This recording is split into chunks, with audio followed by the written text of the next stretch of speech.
So we're going to talk about the epidemic that could happen based on the astrology and through my channeling. I do see something very similar to C19 back in 2020. Not to mention we have a lot of the same transits coming back from 2020 with that retrograde kind of coming in around the mid part of December of 2025.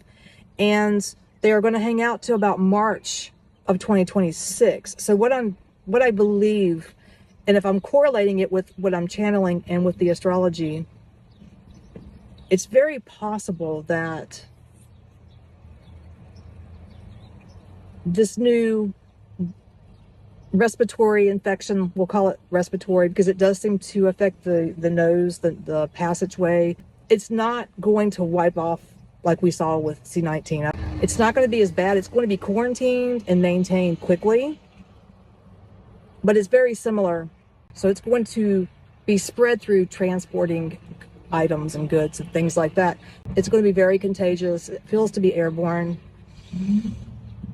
And the middle part of December, people are going to start talking about it. People are going to start talking about it, but not necessarily public. It's going to be like FDC, places like that. January, February, March feels to be prominent for this flu. I would say flu, respiratory infection. It feels viral to me, is when people would start getting it. Late December, January, we'll hear more. The difference with this is there's a lot of Neptune energy, which is better in some way because it doesn't hit you as strong in the respiratory and the pneumonia part. It seems to give brain fog. I noticed that when I was reading it. There's a lot of brain fog and dizziness. But that's what I'm seeing is a viral infection, respiratory, could be similar to C19.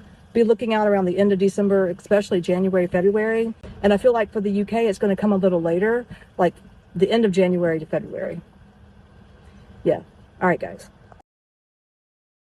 Flu-like illnesses have reached the highest level in the U.S. in 25 years. That's according to updated numbers released today by the CDC. As winter settles in, the flu season is also running rampant.